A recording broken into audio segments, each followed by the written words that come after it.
out 6 months, or maybe you can be a little more liberal and say, all right, 4 months. 4 months of imports, 4 months of imports, how much it will cost at the present rate of imports, subtract it out.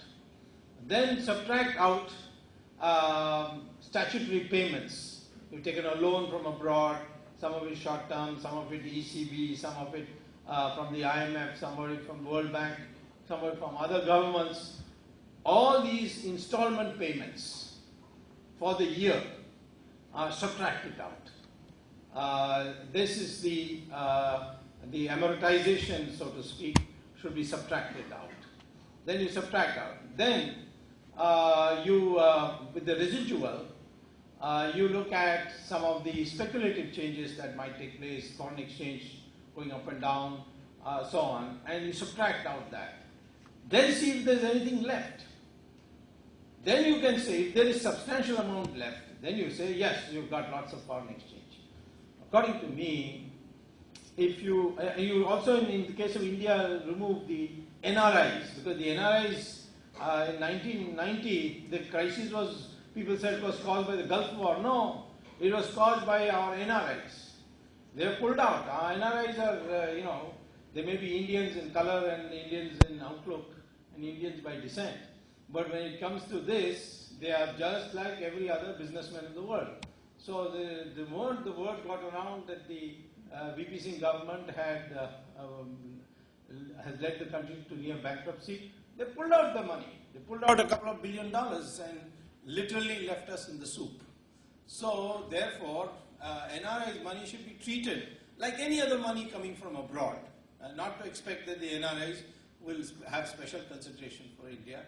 And if you subtract out that, the interest payments, all these things you subtract out, you will find India has barely a surplus. And China has a surplus, but even China, if you remove the speculative component of the money and the round tripping that takes place, because some of the money comes from China, goes to Hong Kong, gets converted, just like we also have. We have through participatory notes coming back, through Mauritius route coming back, but not so much compared to China. China is much worse. So if you take out that money also, China is also, all this $1 trillion is a lot of hot air. It's running on a thin razor's edge, and therefore foreign exchange, further depletion of foreign exchange reserves is a crisis matter. We have also, unlike China, because China doesn't have much software outsourcing, and its export earnings from software is not so high. India has been affected in the IT sector in getting demands from abroad, and the outsourcing demand, these have been affected. And so not only the balance of trade, but the balance of payments too has been, the deficit is increased. There's a current account deficit which is now running at 3% of GDP, minus 3% GDP, which is high. 2% should be the limit. So in China still they have a near surplus, but it may go negative very soon for the first time in many, many years. Now, in India, so that's the fourth impact. The first is just exports, second is the FDI, no, this is the third, the information technology. The fourth impact is that in India,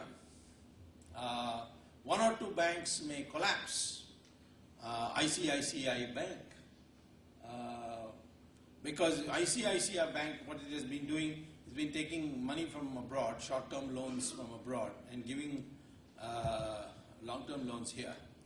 And there's a big interest rate differential. And the Indians, of course, much higher interest rate. And then to repay that money, they've been taking another short-term loan, I mean a junior Madoff type of situation, and paying back that. And now they are not getting that money. But the government of India has been liberal and and give them a injection, and therefore they're surviving. But maximum a bank or two, and I would say that the regulations that were set